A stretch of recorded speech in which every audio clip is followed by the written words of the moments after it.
I'm Elise Holland, and this is the story behind my stories.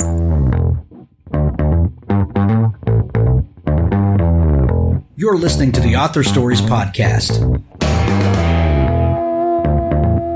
bringing you the story behind the stories and the storytellers. Margaret White, Terry Brooks, Sheena Kamal, Matthew Quick, JT Ellison, Walt D. Williams, Brad Thor, Corey, Dr. O, Brandon Sanders, Robin Mom, Ernest Klein, Tim Butcher, Sherwin Harris. Visit hankgarner.com for archives of all the shows. Today's guest is Elise Holland. Thanks for tuning into Author Stories. I'm your host, Hank Garner. You can find all of the archives of the show over at hankgarner.com. When you're there, click on the links in the right-hand sidebar to subscribe to the show. I'd like to thank some sponsors for making today's show possible. First off is George Weir with his book Gem of Sky, Book 1 of the Factions of Sky series. Jim is an orphan living in the floating city of Cirrus. As the dreaded Horn attack, Jim and his friends are scooped up in an adventure of a lifetime when the floating orphanage Janus is destroyed. Not only must Jim, Crowan, and a mech named Goat survive aboard a Horn capital ship, but they must find a way to save each other and all of Sky. In order to do so, Jim and his friends soon find themselves in the crosshairs of the two greatest fleets ever assembled, with a battle coming that may bring nightfall upon Earth forever. But there's a hope and a well-kept secret buried beneath a mountain far below in the land left devastated by the 200-year-old Holocaust. Gem of Sky, Book 1 of the Factions of Sky by George Weir. There's a link to it in the show notes. And thanks to Patricia Gilliam for sponsoring the show. Her book, Out of the Gray, which is the first book in the Honaria series. You really want to pick this up. Aliens, Politics, and Murder. Only the first one is new. This is such a fantastic series, and you can get in on the beginning of the series right now with Book 1, Out of the Gray. The Honaria series is one of my favorite series from one of my favorite writers. You're really going to love what Patricia's doing. Thank you to Patricia for sponsoring the show.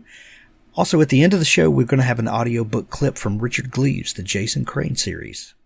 Well, thanks for joining me again for the Author Stories Podcast, where I bring you the story behind the stories and the storytellers. Today, I'm super excited to have Elise Holland on the show with me today. As we're recording this, her brand new book, The Thorn Queen, has just released, and it's available everywhere. Elise, welcome to the show. Thank you so much. Thank you for having me. I'm excited to talk to you today. Before we get into talking about this lovely book, we begin each show with the same question. And that question is, what is your first memory of wanting to be a writer or storyteller? I honestly can't remember the first time I thought I'd actually like to get published. I mean, I do have...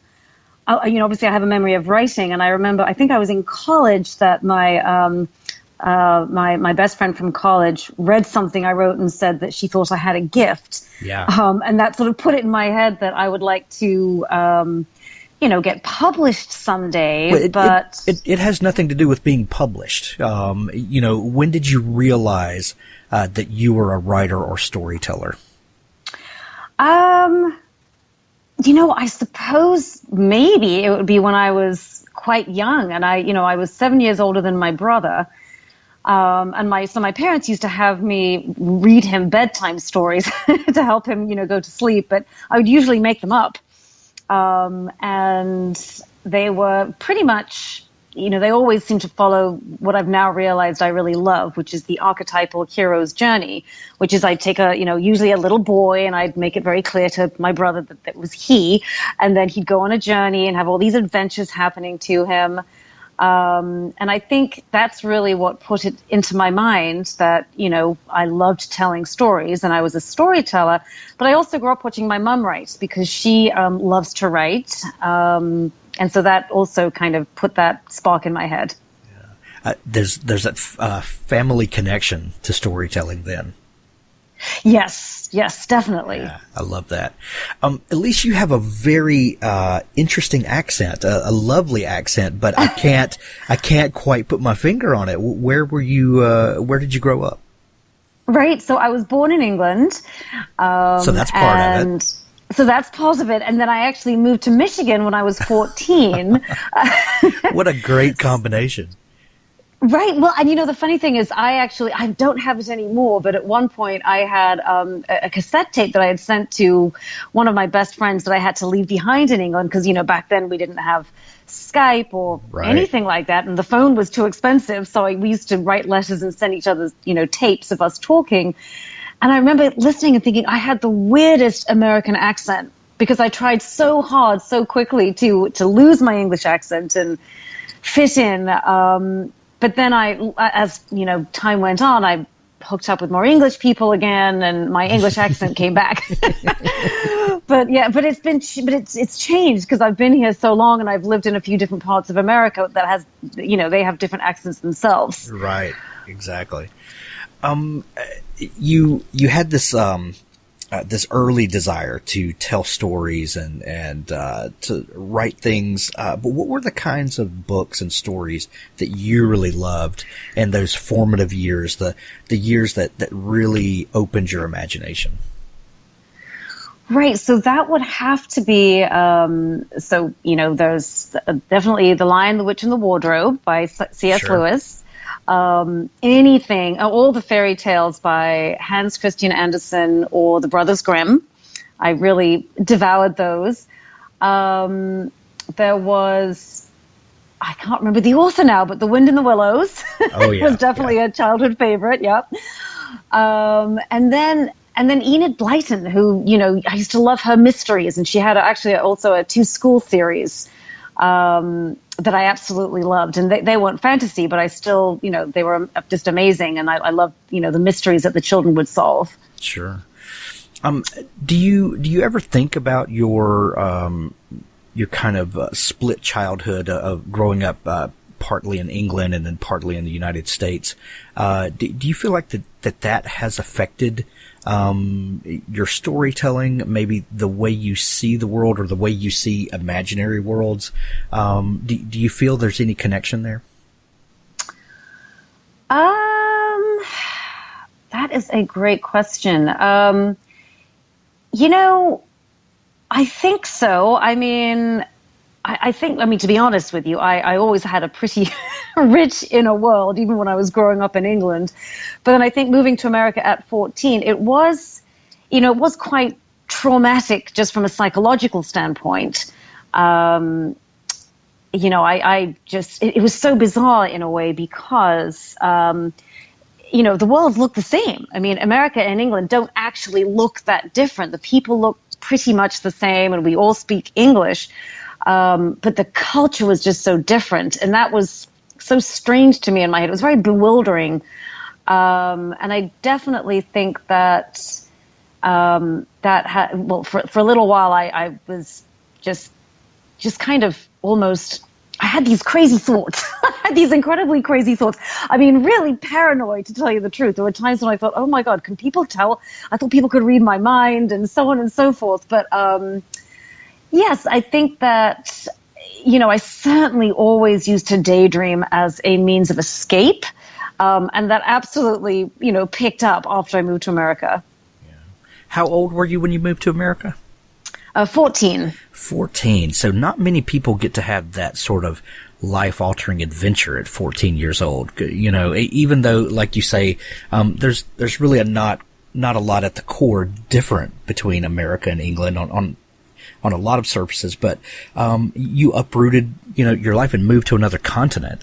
Not many people get to have an adventure like that. Do you think that fed into your kind of love of these stories of going to different places and things like that?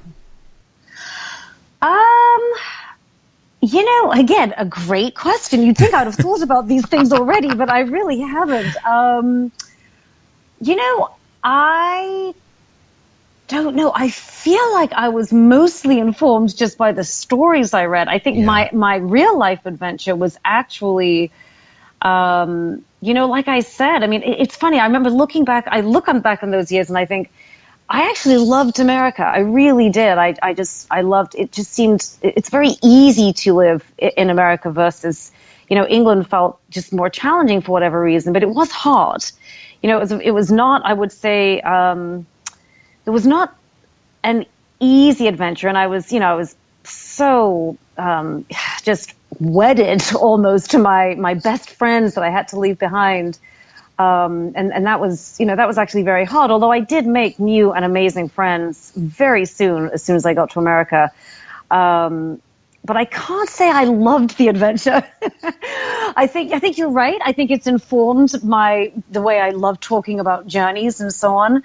But it was definitely, I'm glad I did it, in hindsight, but at the time it was quite difficult. Yeah.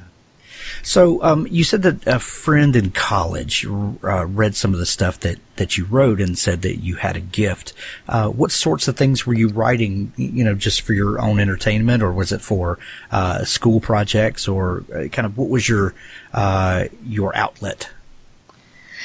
Right. Well, so actually in college, I really didn't write that many stories at all. I used to write in my diary all the time, but it was the silliest thing in a way. It was this, I put together a scrapbook for a friend of ours, and it was a scrapbook in which I kind of cut out a bunch of pictures. Oh, actually, no, it was a bunch of photographs of her and us, because we were all friends, and I just kind of wove together this little story, and I made it sound almost like a fairy tale. With just the journey that she had taken since we'd known her. I think we'd been friends for about 4 years at that time. And I remember, my friend at the time, I thought it was just kind of a throwaway project. I was almost embarrassed about it. But my friend looked at it and said, "No, you know what, Elise, you have a real gift for this." And that just stuck in my mind. It just really stuck in my mind. That's fantastic. Did you, a lot of times we'll get that little piece of encouragement from someone, or that statement that kind of awakens us to the possibilities. How long was it before you took that seriously and said, "Oh, okay, I'm going to write something that's going to mean something to me"? I think not long. Maybe a year or two. It was about a year or two later that I remember sitting down and starting to write 2 stories, and one of them was this story, The Thorn Queen, although it was so different back then. Sure. And then the other one was actually what would now be called a YA novel, because it was a little bit older, and that was not fantasy. It was actually, it was somewhat mystical in that it was, it was to do with reincarnation, and it was set in 2 different times, which was, partly the 80s and partly during World War I in France. But funnily enough, it was that experience of writing that second book, the YA novel, that made me realize I wanted to stick with fantasy, because I had to do so much research on World War I to make sure, that book made sense. And I thought, this isn't writing. Having to do all this research is just, I actually enjoyed it, but I just thought, no, if I write fantasy, I can make all the history up. And no one can tell me I'm wrong. That's right. Even though I later learned it's not actually as easy as all that, but that's really kind of what got me into writing fantasy. I love it. Tell me about Eva, Francesca, and Catherine. I had a feeling you might ask about that. Right. So, as I mentioned on my website, which is a fantastic website, by the way. It is absolutely gorgeous. Oh, thank you. Thank you so much. I actually just relaunched it this morning, and some of the pages are actually still in the works. But anyway, thank you so much for saying that. So I had a good friend. Oh, who am I kidding? Okay, it was actually a therapist. I was talking to her, and she said, "You know what, Elise? I just feel like you have 3 very distinct personas, and you really need to get them to play nicely together if you are going to lead a cohesive and happy life." So I really, took those words to heart, and I ended up naming them. So the 3 personas are, there's Eva, and she's the writer. She's very empathetic. She's very sensitive. She's the one that likes to play the piano. She loves to write. She's extremely, almost painfully empathetic with other people's feelings and their pain and so on. She can fly into rages, so there's still some things that she needs to work on. And then there's Catherine, who's always a very good girl. When I was younger, she got A's. She kept her room tidy. She did her piano practice on time. She did her homework on time. And later, as I grew up, she's the one that really took over when I decided to start my own recruiting business. So just very practical, very responsible, all of that. And then there's Francesca, who is incredibly just lively and sociable and strong desire to be liked. And she really wants everyone to be happy. And her challenges was that she used to just party way too much, maybe because she had these, just these insecurities around, again, wanting everyone to be happy and wanting to be liked. And of course, when I was younger, drinking kind of really helped that. But, to be honest, these three, like Catherine would get, that was the practical one, would just get so judgmental of Francesca when she would just misbehave. And also of Eva, because Eva was so sensitive. And Catherine was saying, oh, would you ever just stop worrying about everything all the time? And then Eva would get very mad at Catherine and feel judged and just go lock herself in her room and refuse to come out. And Francesca would just hate herself, quite frankly, until she was being adored again. So, my therapist was absolutely right. I had to almost treat these three personas like they were sisters and they were going to hold each other up and just love and accept each other. And so, yeah, that's who they are. And I'm happy to say that now, they really have grown up and they really do love each other. They still do fight every now and then, but for the most part, they're progressing towards a good place. So tell me, and that's a fantastic way to think about because we all have different sides of ourselves, and I'm made up of many different people that might manifest at any moment. So I completely, right? Yeah, I completely understand that sentiment. But tell me about the Thorn Queen. Where did this story come from to you? And when you start working on a new story or an idea comes to you, how does it normally come? Is it in the form of a character that then you kind of follow this character around and see where they take you? Or is it a setting? Is it a plot device? How do these things usually hatch for you? Right. Again, fantastic question. So I think just to specifically talk about the Thorn Queen, I mean, that started, like I said, so long ago, over 2 decades ago. And I almost feel like that story had just been inside me for so long. And it was really about this 12-year-old girl. I knew she was this highly incompetent sorceress that ends up having to go on this big journey. And, she grows up and she's got this brilliant mother. So I would have to say that it was driven by, I would say it was a complete mixture, very evenly keeled of the characters and the storyline, but mostly I think it's character driven.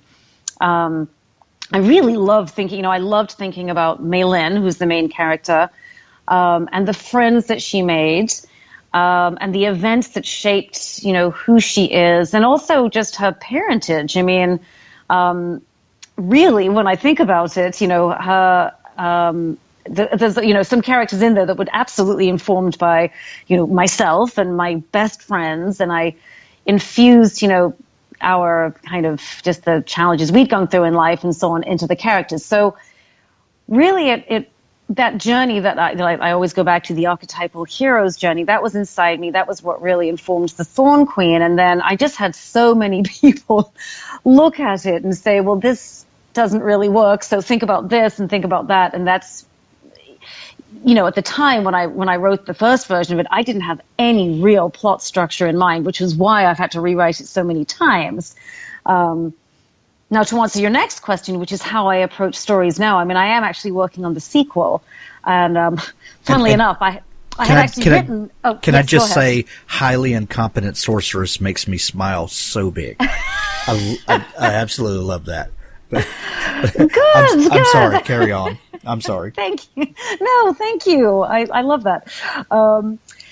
So now, it's funny, I actually wrote a sequel ages ago to the Thorn Queen, but then I had to rewrite the Thorn Queen a few times, and so the original sequel makes no sense. So now I'm writing, the sequel 2.0, and I'm definitely starting with the plot structure. I always consult with this fabulous plot consultant called the Plot Whisperer. Her name's Martha Alderson. And so I've, with the Thorn Queen, I waited until I was 3 revisions in before I even set up a session with her. Well, with this one, I did my crappy first draft. And then as I had something kind of laid out in that stage, I reached out to Martha, and it's still very, very character driven. I always know exactly, I go through, what do my characters want? What are they terrible at? What gets in their way? Blah, blah, blah. But then now I really kind of force myself to look at the plot. And it's a much more disciplined way of writing. I can't say I enjoy it as much, but I do still really, really enjoy it. And I kind of want to finish the sequel in like a year or two. I don't want to take another 20 years. So I feel like this is necessary now. How would you describe this book in terms of genre and the audience that you think would really love this book?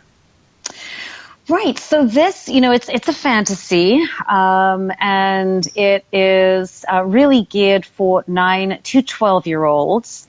I'd love to believe that boys and girls will enjoy it, and I'm getting some good feedback so far, although the protagonist is female, so perhaps girls will like it a little more. But I think there's quite a few strong and enjoyable male characters that hopefully it'll appeal to boys as well.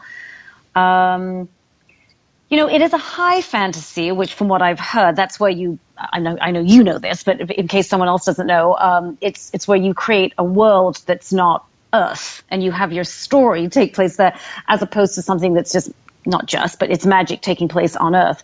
So I have heard that, that can be harder for really reluctant readers to access, which is a shame because I really wanted my story to speak to reluctant readers. Maybe it will, but it might be that it's more geared for children that already kind of love reading and really love fantasy. Or those reluctant readers may be captivated by a different world than the one we live in, and maybe, kids that feel, marginalized or, just don't quite fit in. A high fantasy world can be the perfect place for them to explore, how they see the world and how they see themselves, and maybe connect with characters in there that maybe changes them from reluctant readers to, fantasy fans. Right. Well, I would love that. And now that you say that, I mean, yes, because Meylyne absolutely doesn't fit in. She's got, 2 parents that, people are afraid of, basically. And one is an absolute outlaw, so people hate him. And then she's all too happy because she doesn't fit in to really kind of fly under the radar. Until she's forced out of that place. She just can't stay there. So I think you could be right. I mean, hopefully, for any, I think a lot of children feel like they don't fit in. Even the ones that look like, well, they must feel like they fit in. They often feel incredibly insecure. So yeah, hopefully it will appeal to people with those feelings. Yeah. You mentioned Narnia when we first began talking, and there were and the other fairy tales, and a lot of those tales were targeting an audience similar to your audience. And it seems to me that is a grossly neglected group of young people these days. YA, and when I say YA, I'm talking really what young adult, upper high school, these folks, that genre seems to be super hot, and people are writing to them, and I feel there's a real neglect of the true middle grade fantasy books, and that's sad, but I love to see that you have a passion for that. How do you see the market right now, and do you feel like that these young people are being underserved? Wow, that's a great question. I honestly hadn't really thought about it in those terms. I mean, if anything, I wished I could be one of those people that could write something that felt a little bit, I don't know. Sometimes I look at my writing, I think, yeah, is this old fashioned? Is this, is this only going to, really appeal to, I don't know, kids that were just like I was at that age? But maybe you're right. Maybe there is a chance for, there to be a resurgence of this sort of real high fantasy writing. I really need to give that more thought. It's funny because, it's really funny because actually in my sequel, because I really wanted to, I just want, honestly, my number one goal is to write a story that children will love. And I was kind of thinking, if you really want that, Elise, then you might need to do some more of the low fantasy, because that seems to be what kids can relate more to, which is whereby they're on Earth, but there's magic in their world. And so in my sequel, I have been going back and forth between, maybe I shouldn't give this away, but let's just say that there are parts that take place on Earth as well as on Glendoch. And I just read one of the early reviews of the Thorn Queen and just realized, actually a few reviews, just how much people are loving the real fantasy that's in my world. It did kind of make me think, you know what, Elise, don't spend too much time on Earth, because it seems like the feedback you're getting is that people actually do enjoy being in Glendoch. But you're right. I had really thought about it more in terms of my own insecurities around, I wish I could be that kind of writer, as opposed to, well, maybe I can bring some more life back to this other genre. So thank you for putting a new thought in my head. Sure. When you said you've been working on this for the better part of 2 decades, and in this story, and I love that, because I have I have several stories that I've worked on forever, and one day will publish, but some things just demand more time, and if the world is engaging for the reader and they love that escapism to the other world and with these characters, then it ought to feel that way for the writer as well. I think. When you finished it, well, first off, how did you know that this book was finished and that you had finally found the narrative that was right? Yes, that is a great question. So, what I had actually decided, because I just couldn't stop picking at this book, and my husband had this story for me. He said, you know what? He said, at some point, this has to be done.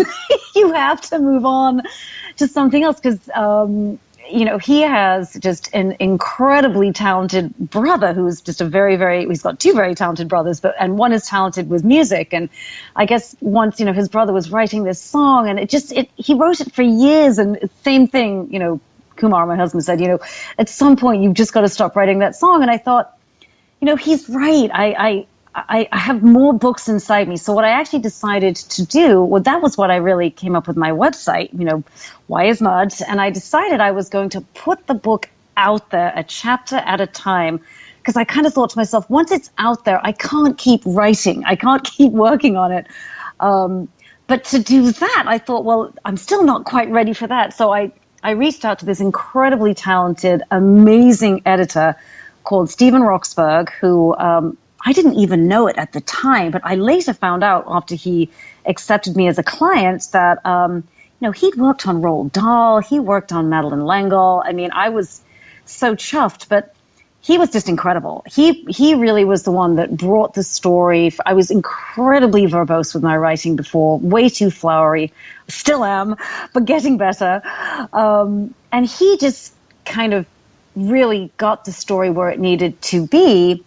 And because of that, I felt comfortable putting it out on my website.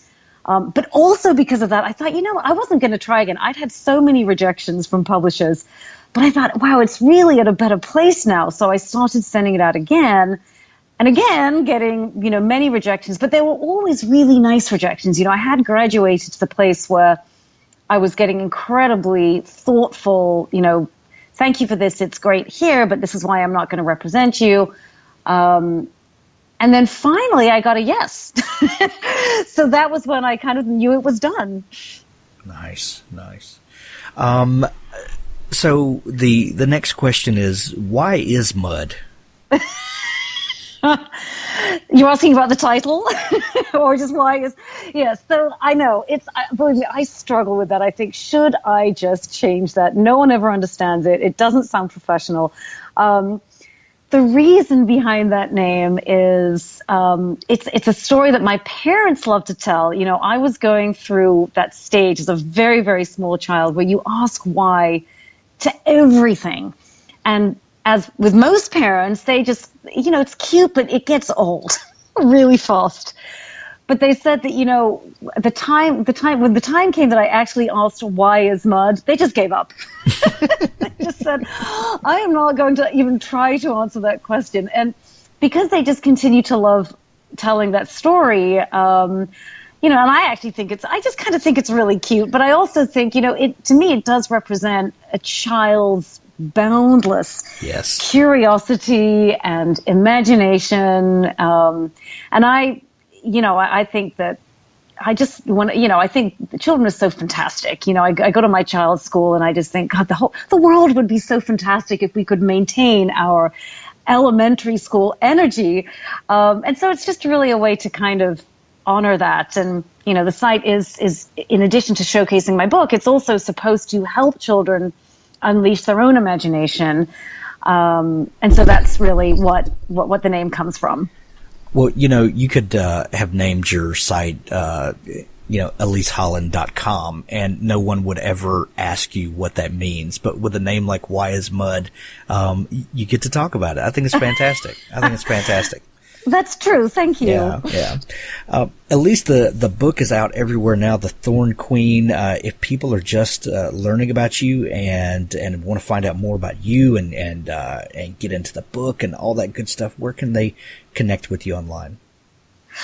Right. Well, the easiest place in a way is my site, which is whyismud.com, and that has access to my social media profiles, Instagram, my Facebook page, and Twitter.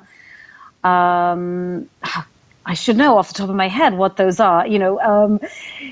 Twitter is just @whyismud. Instagram is y_is_mud. And of course, anyone can always email me at elise@whyismud.com. I love it. Elise, we're going to send everyone to pick up a copy of The Thorn Queen. I'm excited to see what it does, and I'm excited for the sequel. Congratulations, and thanks for taking time to come on the show today. Well, thank you so much. I've really enjoyed this. I really appreciate your time. Thanks for listening to the Author Stories podcast. For more great author interviews like this one, go to hankgarner.com and dig through the archives. There's something there I know you'll love. Now stay tuned for a special audio clip from Richard Gleaves' The Jason Crane series. Natalie, it's Artie. Listen, I'm going to be late for dinner. I ran out of gas on... He climbed out of the car and peered at the sign. On Sleepy Hollow Road. There's nothing but trees, and I have to find a gas station. Save me a drumstick. He hung up his cell and stuck it in his pocket, zipping his jacket. He was going to have to walk and pray somebody picked him up. A sliver of crescent moon hung above, surrounded by clouds, like a grinning drunk asleep in a puddle. Artie walked, using his tablet as a flashlight, eyes on the gravel ahead. He crossed over a dark ravine. The trunks and overhanging branches were matted thick with wild grapevines and threw a cavernous gloom over the road. A figure stood at a crossroads ahead. It looked pale and wan and blue. A woman? He had an impression of fragility and age, and thought of his warty old landlady. But his landlady would not be standing at a crossroads in the dark. "Excuse me?" Artie said, surprised by the fear in his own voice. "Do you know where I can find a gas station? I'm empty." "Then let me fill you," the figure whispered. It rushed at him. It entered him. He dropped the tablet, fell to his knees, and lost his body to another driver. When Artie woke again, he was dangling in midair. The woods were pitch black. The only lights were fireflies. Fireflies everywhere, like dancing stars. He struggled and cried out, his yellow sneakers trying to find the ground. "Shh," said a voice. "It will all be over soon." Panic rose. He felt invisible hands on his legs, on his arms, invisible fingers around his neck, reaching up the back of his shirt. He heard the sound of water running below, high and agitated, as if through a stony brook. The crescent moon swung out of the sky, falling into the water. Blood rushed into his cheeks. He realized he had been flipped upside down. He yelled and groped, flecking his own face with spit, helpless to drive away whatever was attacking him. He felt a sharp pain between his shoulder blades, and air flew out of his lungs. A spray of blood hit his cheeks, hot and clinging. His hands found a sharp branch protruding from his body. It had speared him through his back and out through his chest. He tried to say help, but had no air to form the word. Blood poured up his body. No, it poured down. It only felt as if it were rising, climbing his neck, covering his face, gathering in his scalp. He reached for the ribbon of blood that fell from his crown into the trickle of moonlight below. The ribbon slipped through his fingers. It thinned, choked, became a tiny rivulet. His tanks were empty. Not even fumes. His engine began to sputter. The flow became a drip, a maddening drip like the drip, drip, drip of his kitchen faucet. The drip his landlady hadn't fixed. The drip that kept him up at night. This drip would not be keeping him up. He would sleep very well this night. Very well indeed. The fireflies slipped into shadow. A figure appeared, blue as gaslight, bony and toothless. A crone from a fairy tale. "Thank you, my friends," she whispered. "I am thankful for this good harvest." She neared, scrutinized him with manic intensity, and turned away, muttering to herself in a sing-song rhythm as she, too, vanished into the trees. "A man may toil from sun to sun, but a woman's work is never done,"